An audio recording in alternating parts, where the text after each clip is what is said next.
Good morning, students. Welcome to Sivsha College of Commerce, Management and Computer Education Vadwan YouTube channel. In last video, we have completed our first chapter.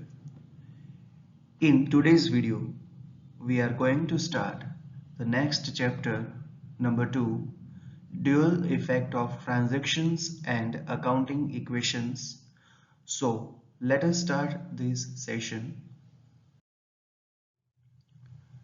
તો સૌથી પહેલા આપણે જોઈએ introduction.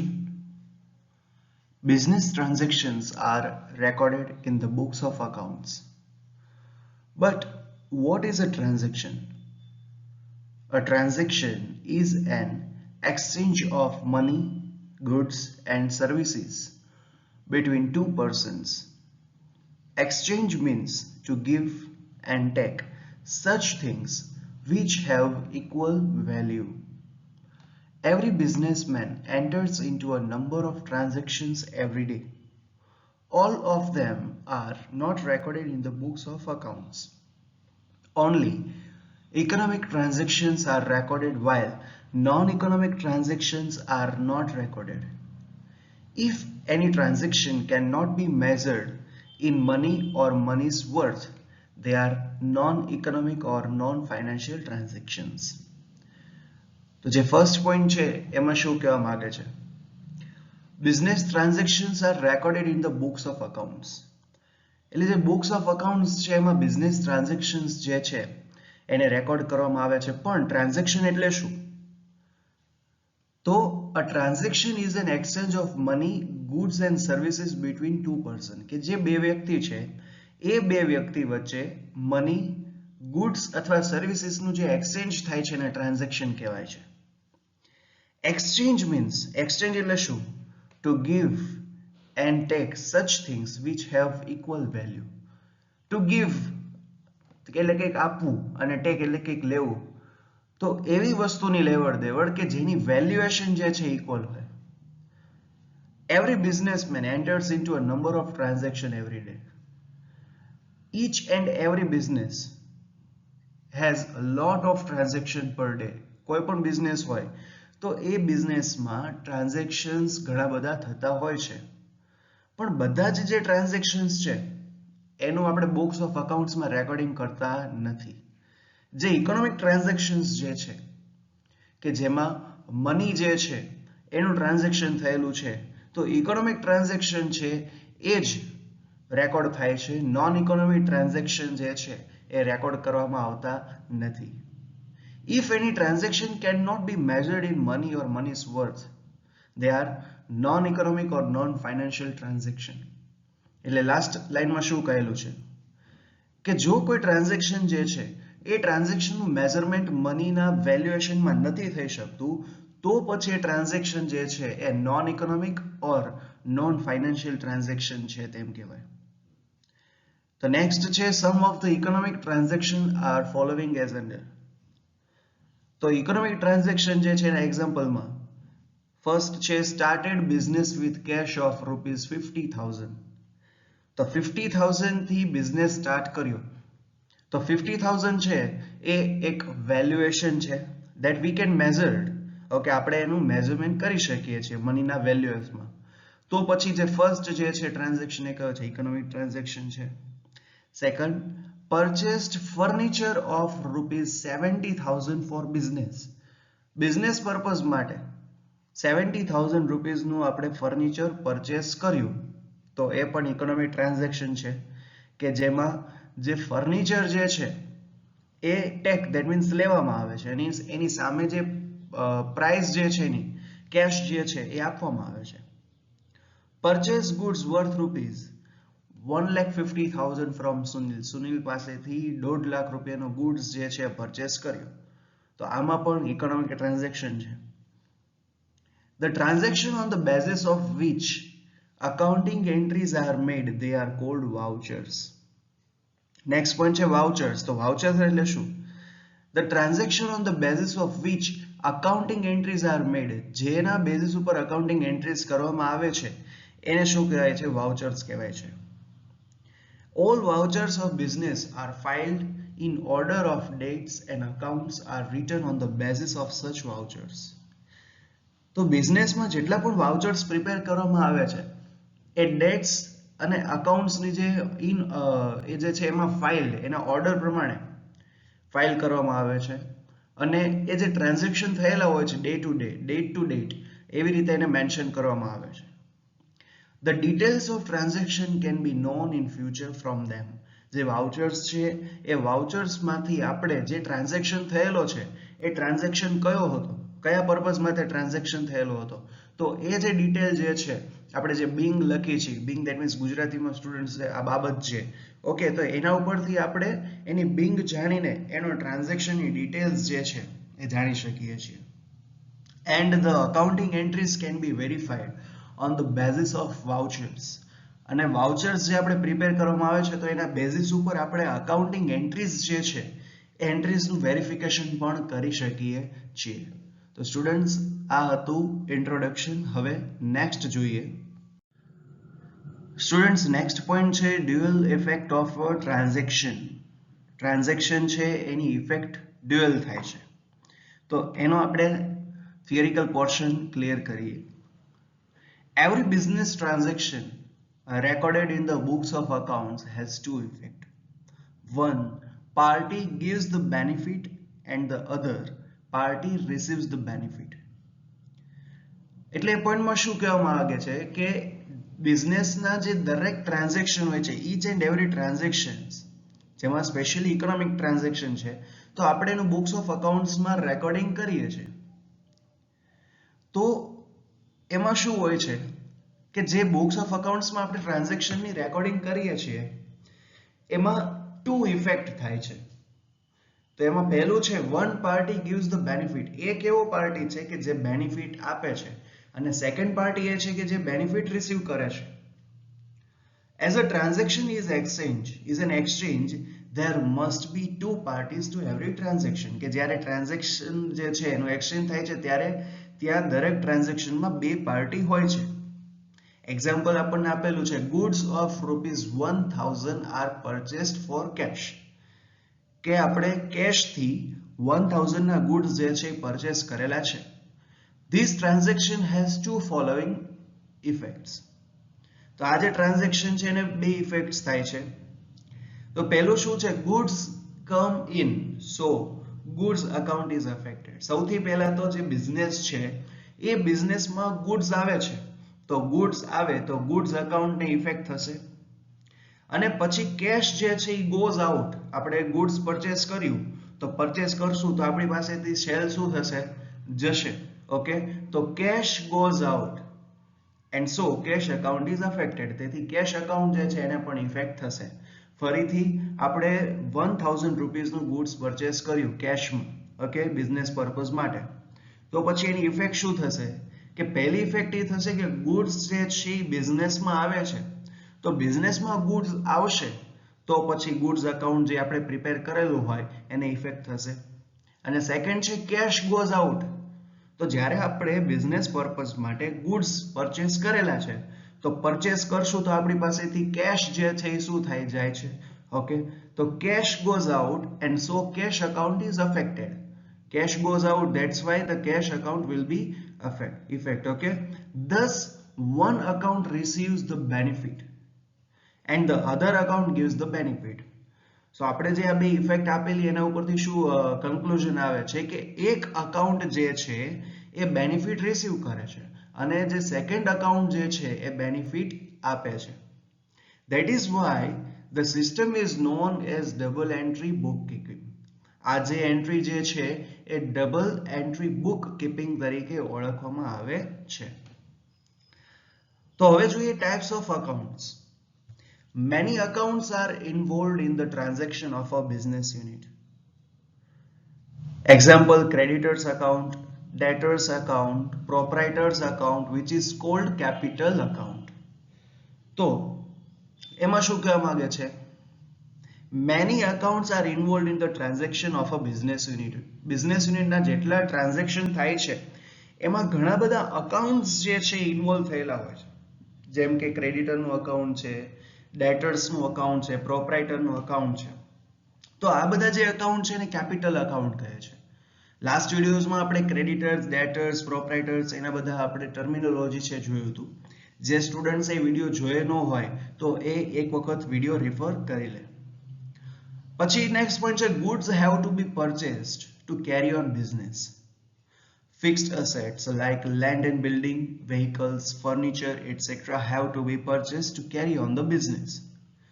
The expenses like salary, rent, printing and stationery have to be paid. Thus the accounts involved in business transaction can be classified into okay. તો જો એ જે second point છે types of accounts માં કહેલું છે કે બિઝનેસ ને આપણે આગળ ચલાવવો હોય તો ગુડ્સ જે છે પરચેસ કરવા પડે છે.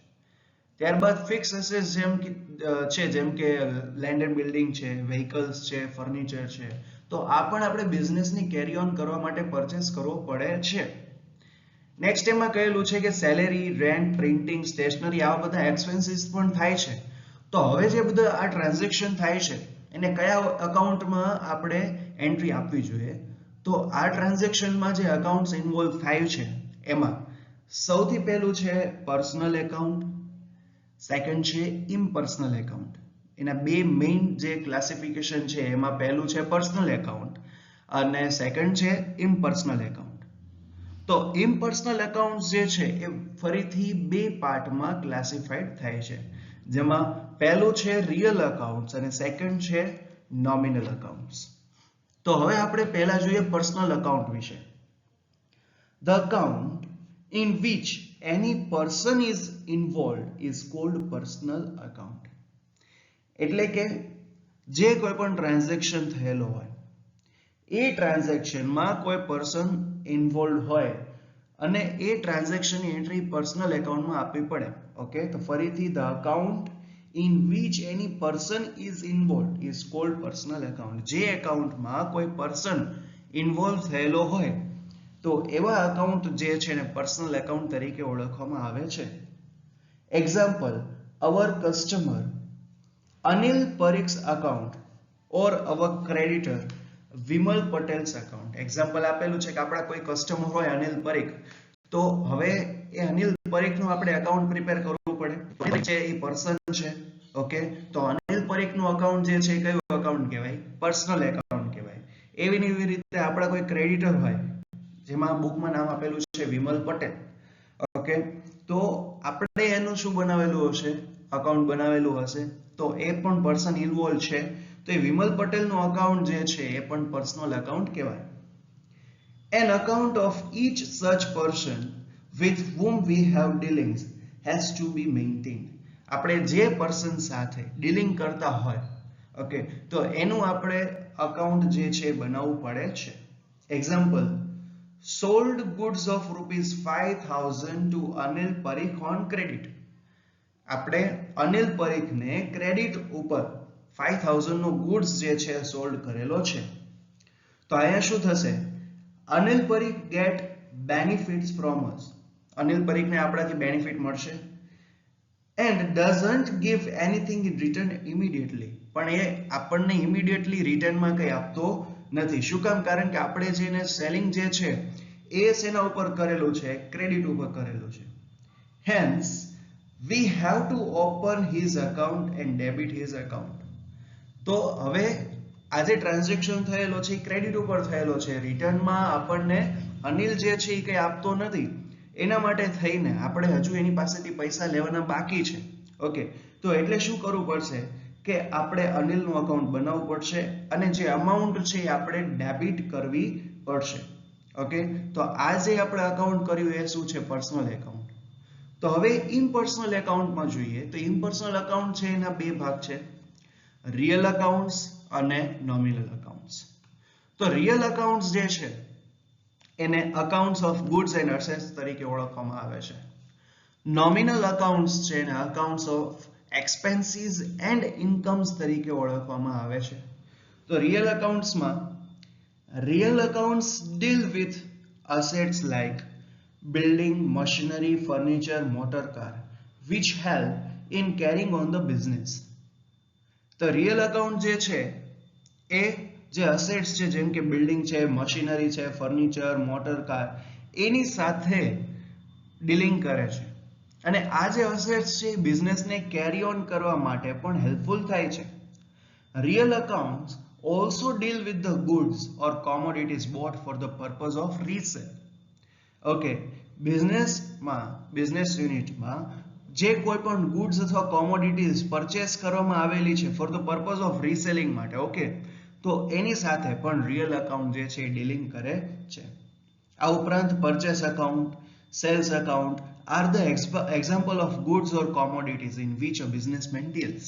કે આપણે જે પરચેસ અકાઉન્ટ બનાવીએ છીએ, જે ગુજરાતી મીડિયમ કહીએ કે ખરીદ ખાતું, સેલ્સ અકાઉન્ટ વેચાણ ખાતું, તો આ જે બધા એકાઉન્ટ્સ જે છે એ શું છે?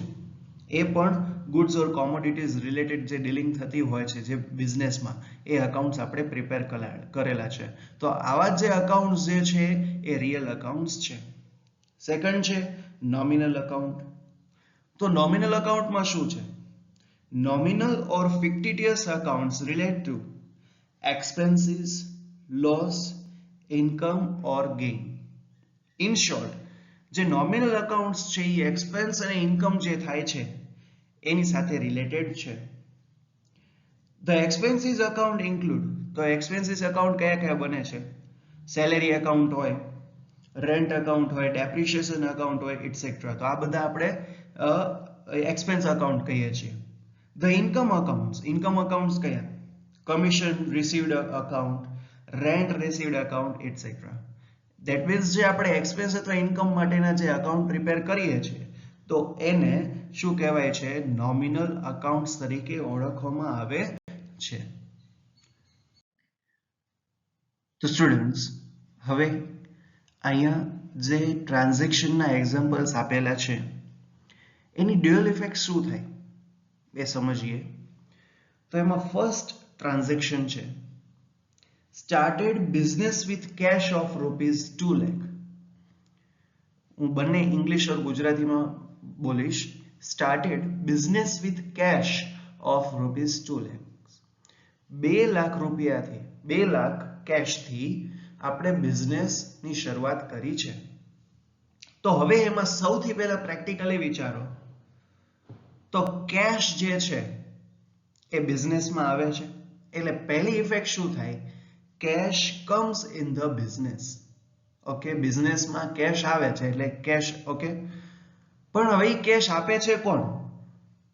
તો ત્યાં ક્વેશ્ચન અરાઇઝ થાય ને કે ચલો બિઝનેસમાં કેશ તો આવી, પણ એ કેશ કોણ આપે છે? તો એનો જે પ્રોપરાઇટર જે છે એ આ એનો જે બેનિફિટ જે છે એ બિઝનેસને આપે છે. ઓકે, તો હવે પ્રોપરાઇટરે જે ₹2 લાખ આપેલા છે તો એની એન્ટ્રી ક્યાં કરવાની થશે? તો જે આપણે કેપિટલ અકાઉન્ટ બનાવશું, ઓકે, કેપિટલ અકાઉન્ટમાં એની એન્ટ્રી થશે. ફરીથી, started business with cash of ₹2 lakh. 2 lakh રૂપિયાથી આપણે બિઝનેસ શરૂ કર્યો. તો પહેલું પ્રેક્ટિકલી વિચારો તો 2 લાખ રૂપિયા જે છે એ બિઝનેસમાં આવશે. Okay, cash comes in the business. પણ એ cash, who will give this cash? આ કેશ કોણ આપશે? તો જે પ્રોપરાઇટર જે છે, the proprietor will give this benefit to the business. Proprietor જે છે આ બિઝનેસને બેનિફિટ આપશે. તો પ્રોપરાઇટર એ 2 લાખ રૂપિયા આપે છે તો એના માટે જે પ્રોપરાઇટરનું આપણે જે કેપિટલ અકાઉન્ટ બનાવીએ છીએ એ ઇફેક્ટ થશે. પછી સેકન્ડ એક્ઝામ્પલ છે purchased goods of ₹1 lakh for cash. આપણે 1 લાખ રૂપિયાનો જે ગુડ્સ જે છે પરચેસ કર્યો. ઓકે, તો સૌથી પહેલા પરચેસ કર્યું છે તો પરચેસ કરશો તો શું થશે?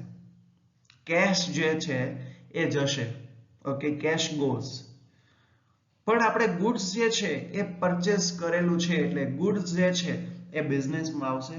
તો પહેલી ઇફેક્ટ શું થાય? ગુડ્સ જે છે એ બિઝનેસમાં આવે છે એટલે ગુડ્સ કમ ઇનટુ બિઝનેસ. પણ ગુડ્સ આવે છે તો એમ નામ નથી આવતું. Okay, we have to give something instead of this goods, કે આપણે ગુડ્સના બદલામાં એને કંઈક આપવાનું છે. તો શું આપશું? કેશ. કેટલી? ₹1 લાખ. તો કેશ ગોઝ આઉટ. ઓકે, તો ફરીથી purchase goods of ₹1 lakh for cash. આ જે ટ્રાન્ઝેક્શન છે એની શું એન્ટ્રી થાય કે આપણે કેશથી 1 લાખ રૂપિયાનું ગુડ્સ પરચેસ કર્યો છે તો સૌથી પહેલા ગુડ્સ જે છે એ બિઝનેસમાં આવશે. ઓકે ચલો ડન, એ આવડે. પણ હવે ગુડ્સ આવેલું છે તો એની સામે શું આપવાનું છે? કેશ આપશું, તો cash goes out. Okay, third transaction છે goods worth ₹70,000 sold to Nainesh. આપણે નૈનેશને 70,000 નો ગુડ્સ જે છે એ સેલ કરેલો છે. તો સૌથી પહેલા નૈનેશ જે છે એ શું કરશે? નૈનેશ જે છે એ બેનિફિટ રિસીવ કરે છે. ઓકે, તો નૈનેશ નો a person, Nainesh receive the business. Okay sorry, તો બેનિફિટ જે નૈનેશ જે છે એ બેનિફિટ રિસીવ કરે છે. ઓકે, પછી પહેલી ઇફેક્ટ એ થઈ કે નૈનેશે બેનિફિટ રિસીવ કરેલો છે.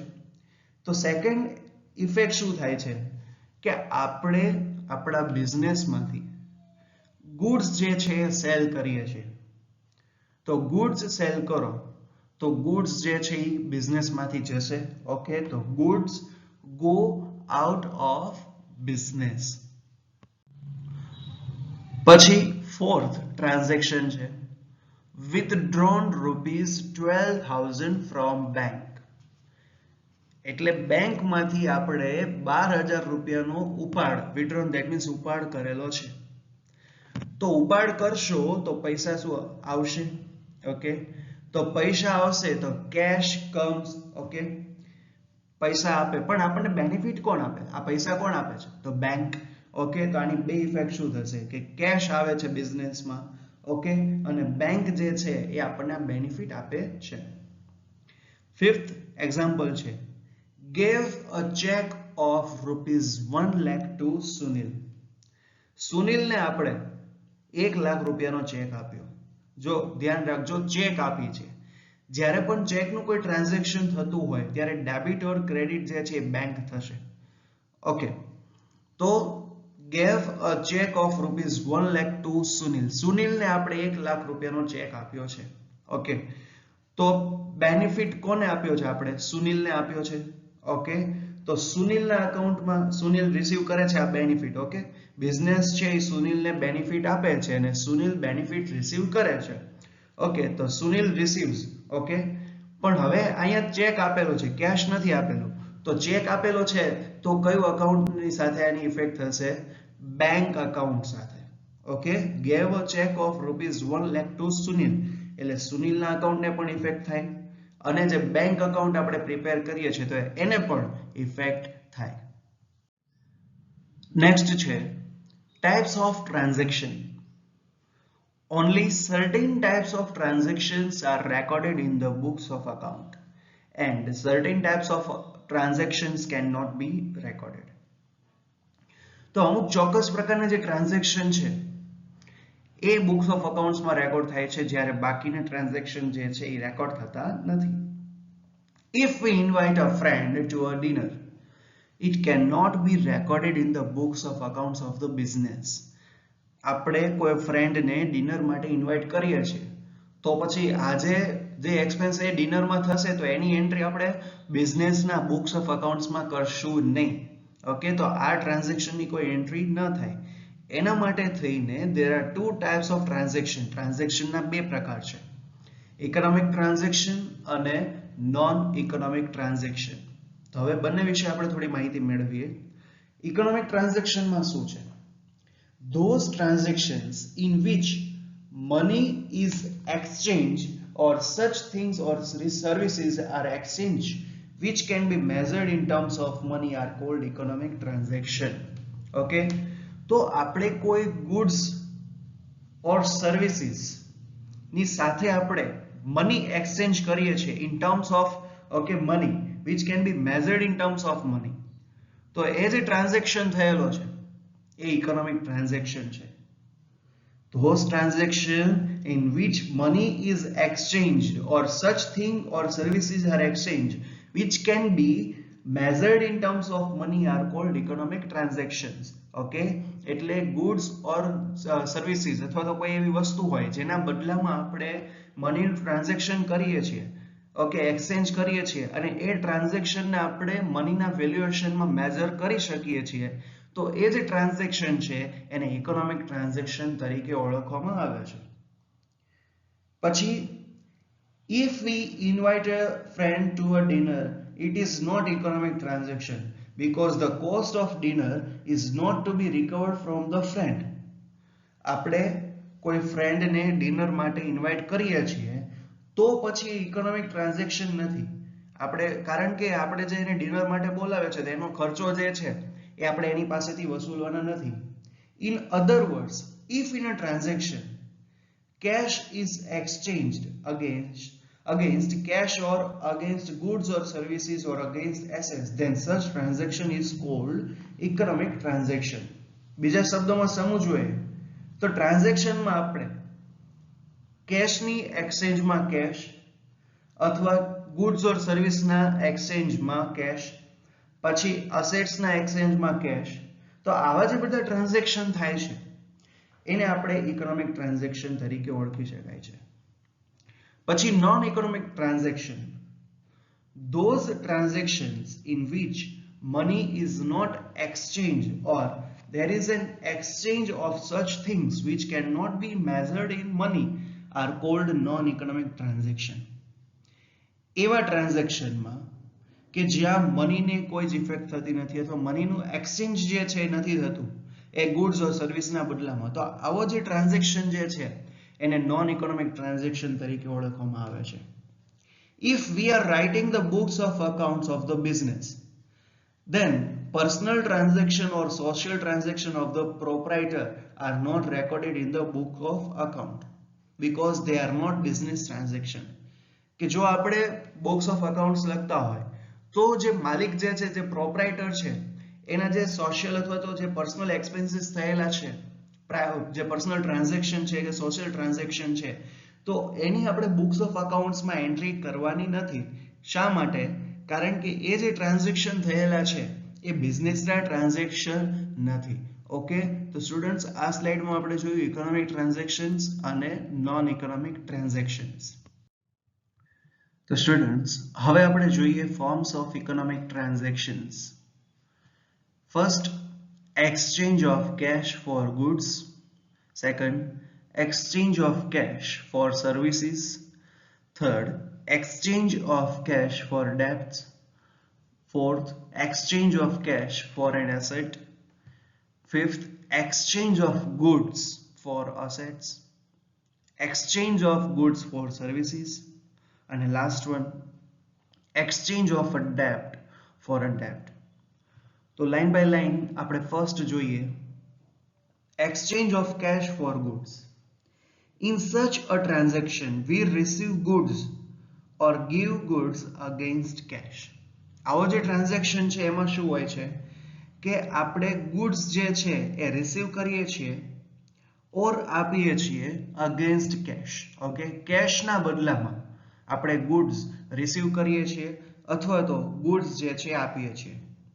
એક્ઝામ્પલ છે sold 20 meters cloth for cash of ₹6,000. તો આપણે સેલિંગ કર્યું છે અહીં 20 મીટર ક્લોથનું. ઓકે, તો સેલિંગ કરવાથી શું થશે? તો કેશ જે છે આપણને રિસીવ થશે. ઓકે, કેશ રિસીવ કરશું અને જે ક્લોથ જે છે એ આપણે એમને આપીશું. ઓકે, તો we receive cash from the buyer. જે બાયર છે એમની પાસેથી આપણે કેશ રિસીવ કરશું અને જે ક્લોથ જે છે એ આપણે એને આપશું.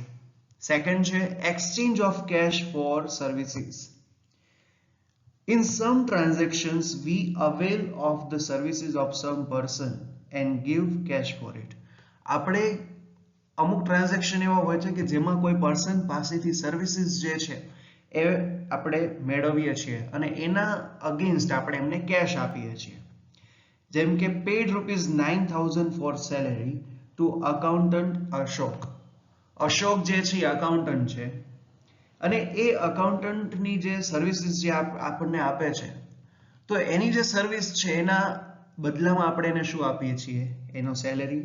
ઓકે, તો we pay cash for which we get the services from the accountant. Accountant પાસેથી આપણે જે સર્વિસીસ મેળવેલી છે એના બદલામાં આપણે એને સેલેરી આપીએ છીએ. ઓકે, પછી નેક્સ્ટ છે asset. When we pay cash for purchasing some asset for business, cash goes out and an asset comes into the business.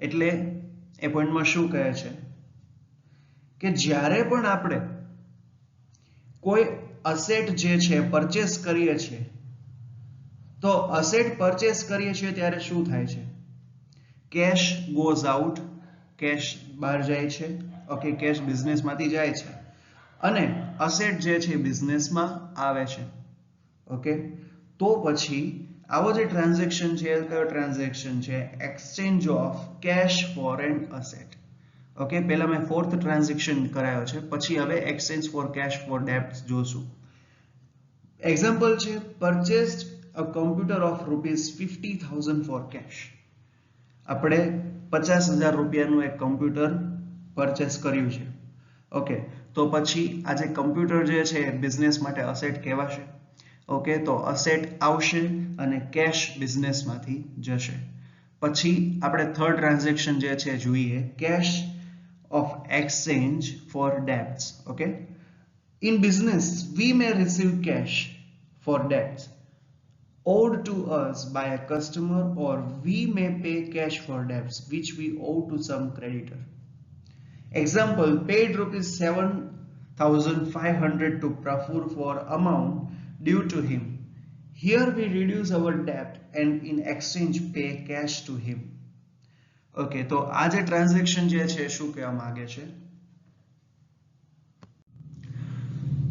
તો આ જે ટ્રાન્ઝેક્શન છે એમાં છે we may receive cash for debts owed to us owed OWED એટલે લેણું હોવું અથવા તો ઋણી હોવું ઓકે તો owed to us by a customer or by a customer we may pay cash for debts which we owe to some creditor એટલે આ જે point છે શું કહેવા માંગે છે we may receive cash for debts owed to us by a customer કોઈ customer જે છે એની પાસેથી આપણે જે પૈસા જે છે એ લેવાના બાકી હોય અથવા તો આપણે કોઈ કસ્ટમર જે છે એને આપણે પૈસા ચૂકવવાના બાકી હોય તો આવો જે ટ્રાન્ઝેક્શન છે શું છે exchange of cash for debts example આપેલું છે કે paid ₹7,500 to Praful for amount due to him Here we reduce our debt and in exchange pay cash to him. Okay? તો એ જે ટ્રાન્ઝેક્શન છે એમાં શું છે કે 7,500 રૂપિયા જે છે ઈ પેડ છે તો એ જે 7,500 રૂપિયા જે છે શું છે ડ્યુ અમાઉન્ટ છે તો હવે આપણે એને કેશ પે કરી દેશું તો આપણું જે ડેબ્ટ છે શું થશે રિડ્યુસ થશે ઓકે અને સેકન્ડ એક્ઝામ્પલ છે received cash ₹9,000 from Vinay for amount due from him કે વિનય પાસેથી આપણે 9,000 રૂપિયા જે લેવાના બાકી હતા એ હવે મળ્યા ઓકે તો આવી રીતે આપણું જે ડેબ્ટ છે ઓકે એ પણ રિડ્યુસ થશે પછી ફિફ્થ છે exchange of goods for assets in such type of transaction we get an asset and give goods against it or we may give an asset and receive goods for it okay જે goods અને assets નું જે vice versa છે એ આ transaction માં છે કે ઘણા બધા ટ્રાન્ઝેક્શન હોય છે એમાં શું હોય છે કે આપણે અસેટ જે છે એ મેળવીએ છીએ અને એના બદલામાં goods જે છે આપણે આપીએ છીએ અથવા તો એની જે વાઇસ વર્સા પોઝિશન છે એ શું થાય કે આપણે we may give an asset આપણે એને અસેટ આપીએ છીએ અને એના બદલામાં goods મેળવીએ છીએ તો આવો જે ટ્રાન્ઝેક્શન છે શું છે exchange of goods for asset ફરીથી સમજાવું કોઈક વખત ટ્રાન્ઝેક્શનમાં શું થાય છે કે અસેટ જે છે એ આપણે આપીએ છીએ અસેટ આપીએ અને goods મેળવીએ આની ઓપોઝિટ કન્ડિશન શું થાય અસેટ મેળવીએ અને goods આપીએ તો આ જે ટ્રાન્ઝેક્શન છે કયો ટ્રાન્ઝેક્શન કહેવાય exchange of goods for assets તો એમાં એક્ઝામ્પલ આપેલું છે કે we purchased a machine costing ₹26,000 and in exchange gave goods of equal amount કે આપણે 26,000 નું એક મશીન પરચેસ કર્યું અને એના બદલામાં એટલી જ અમાઉન્ટનો જે goods જે છે એ આપણે એમને આપ્યો. તો આ જે ટ્રાન્ઝેક્શન છે કયો કહેવાય? Exchange of goods for assets. પછી નેક્સ્ટ છે exchange of goods for services. Sometimes goods are given for services rendered to the business. કે બિઝનેસે જે સર્વિસીસ મેળવી હોય છે એના અગેન્સ્ટમાં આપણે એમને ગુડ્સ આપીએ છીએ. જેમ કે if an employee's salary is rupees 6,000 per month and we give him cloth produced in our factory for his salary. કે કોઈ એમ્પ્લોય છે એની સેલેરી 6,000 રૂપીસ પર મંથ છે, એને આપણને જે સર્વિસ આપી એના બદલામાં આપણે આપણી જ ફેક્ટરીમાં જે પ્રોડ્યુસ થયેલા જે ક્લોથ જે છે એટલે ઇક્વલ અમાઉન્ટના આપીએ તો એ જે ટ્રાન્ઝેક્શન છે કયો છે? Exchange of goods for services. Okay. અને લાસ્ટ જે ફોર્મ્સ ઓફ ઇકોનોમિક ટ્રાન્ઝેક્શન છે એમાં છે exchange of a ડેપ્ટ for a ડેપ્ટ. There are a few transactions in which one debt is exchanged for another debt. બહુ ઓછા એવા ટ્રાન્ઝેક્શન હોય છે કે જેમાં શું થાય છે કે ડેપ્ટના બદલામાં જે ડેપ્ટ છે એનું એક્સચેન્જ કરવામાં આવે છે. જેમ કે Suresh owes us rupees 1,000 and if we owe rupees 1,000 to Naresh, then we may ask Naresh to recover 1,000 from Suresh with his consent. એટલે સુરેશ જે છે, Suresh owes us rupees 1,000. Suresh જે છે આપણા 1,000 રૂપિયાનો ઋણી હતો અને આપણે જે છે નરેશના રૂપિયા 1,000 ના ઋણી હતા. તો પછી નરેશને આપણે શું કહેશું કે જે એના 1,000 રૂપીસ જે છે એ સુરેશ પાસેથી રિકવર કરી લે. તો આ ટ્રાન્ઝેક્શન છે કયો કહેવાય? Exchange of a ડેપ્ટ for a ડેપ્ટ. તો સ્ટુડન્ટ્સ હવે આપણે જોઈએ cache transaction, credit transaction, internal transaction અને એક્સટર્નલ ટ્રાન્ઝેક્શન. તો કેશ ટ્રાન્ઝેક્શન શું છે? A transaction in which there is a receipt or payment of cash is a cash transaction. જે ટ્રાન્ઝેક્શનમાં કેશની receipt ઓર payment હોય એવા ટ્રાન્ઝેક્શનને કેશ ટ્રાન્ઝેક્શન તરીકે ઓળખવામાં આવે છે. Cash balance is affected by such a transaction. Cash balance જે છે એ આવા ટ્રાન્ઝેક્શનથી અફેક્ટ થાય છે. ઓકે. તો એક્ઝામ્પલ આપેલું છે goods of rupees 50,000 are purchased for cash. It is a cash transaction. કે આપણે 50,000 રૂપીસ ના ગુડ્સ જે છે એ કેશ થી પરચેસ કરેલું છે. તો આવો ટ્રાન્ઝેક્શન છે એ કયો ટ્રાન્ઝેક્શન છે? કેશ ટ્રાન્ઝેક્શન છે. Cash balance reduced by rupees 50,000 due to it. શા માટે આ કેશ ટ્રાન્ઝેક્શન છે? કારણ કે આપણે જે ગુડ્સ પરચેસ કરેલું છે તો એનાથી જે આપણી જે કેશ બેલેન્સ જે છે એ કેશ બેલેન્સ 50,000 રૂપીસ થી રિડ્યુસ થશે. If bank balance is affected due to some transaction, then it is also a cash transaction. કે કોઈ ટ્રાન્ઝેક્શન થી બેંક બેલેન્સ ને પણ ઇફેક્ટ થાય છે તો એ ટ્રાન્ઝેક્શન પણ કેશ ટ્રાન્ઝેક્શન નું છે તેમ કહેવાય. Purchase goods of rupees 50,000 and gave a check of rupees 50,000 for it. કે હવે પહેલા ટ્રાન્ઝેક્શનમાં આપણે કેશ આપ્યું હતું અને હવેના ટ્રાન્ઝેક્શનમાં આપણે એને ચેક આપીએ કે 50,000 નો આપણે ગુડ્સ પરચેસ કર્યો અને 50,000 નો ચેક આપ્યો તો આપણું જે બેંક બેલેન્સ જે છે એમાંથી શું થશે? એટલી જે કેશ હશે એ રિડ્યુસ થશે. તો ફરીથી કેશ ઓર બેંક બેલેન્સ છે એ ઇફેક્ટ થાય છે. એટલે આ જે ટ્રાન્ઝેક્શન છે એ પણ કેશ ટ્રાન્ઝેક્શન નું છે. પછી સેકન્ડ છે credit transaction. In credit transaction, there is no receipt or payment of cash immediately, but it is postponed to some future date. કે ક્રેડિટ ટ્રાન્ઝેક્શનમાં શું હોય છે? જે કેશની ઇફેક્ટ જે છે receipt or payment A on the spot immediately નથી હોતી, એ future date ઉપર પોસ્ટપોન કરવામાં આવેલી હોય છે. It is a transaction in which no cash is exchange. આ એવો ટ્રાન્ઝેક્શન છે કે જેમાં કેશનું એક્સચેન્જ જે છે એ જોવા મળતું નથી. Cash balance is not affected due to such transaction. Cash balance છે આવા ટ્રાન્ઝેક્શનથી અફેક્ટ થતું નથી. એક્ઝામ્પલ છે goods of rupees 40,000 purchased on credit from Rupkala stores. કે આપણે રૂપકલા સ્ટોર્સમાંથી 40,000 નો ગુડ્સ જે છે એ ક્રેડિટ ઉપર પરચેસ કરેલો છે. This is a credit transaction because we do not pay cash immediately in exchange of goods and cash balance is not affected. કે આપણે જે રૂપકલા સ્ટોર્સમાંથી જે ગુડ્સ પરચેસ કર્યો છે તો ઓન ધ સ્પોટ આપણે ગુડ્સ મેળવ્યો છે પણ એના બદલામાં આપણે એમને જે કેશ છે ઇમિડિયેટલી પે કરતા નથી. તો આ જે ટ્રાન્ઝેક્શન છે એ ક્રેડિટ ટ્રાન્ઝેક્શન છે. પછી આપણે જોઈએ ઇન્ટરનલ ટ્રાન્ઝેક્શન. તો when both the effects of a transaction is on the two accounts involved in the business entity, internally is called internal transaction. તો ફરીથી એમાં ઇન્ટરનલ ટ્રાન્ઝેક્શનમાં શું કહેલું છે? when both the effect of a transaction, કે જ્યારે ટ્રાન્ઝેક્શનની જે બંને ઇફેક્ટ જે છે is on the two accounts involved in the business entity, internally is called internal transaction. કે જે ટ્રાન્ઝેક્શન છે એની બંને ઇફેક્ટ જે છે એ બિઝનેસ એન્ટિટીમાં ઇન્વોલ્વ બંને અકાઉન્ટ સાથે થતી હોય તો આ જે ટ્રાન્ઝેક્શન છે એ ઇન્ટરનલ ટ્રાન્ઝેક્શન છે. તો એક્ઝામ્પલ છે to charge depreciation on fix asset. તો જે ફિક્સ એસેટ ઉપર આપણે જે ડેપ્રિસિએશન ચાર્જ કરીએ છીએ તો ઇન્ટરનલ ટ્રાન્ઝેક્શન છે. પછી સેકન્ડ એક્ઝામ્પલ છે transfer of profit to reserve account.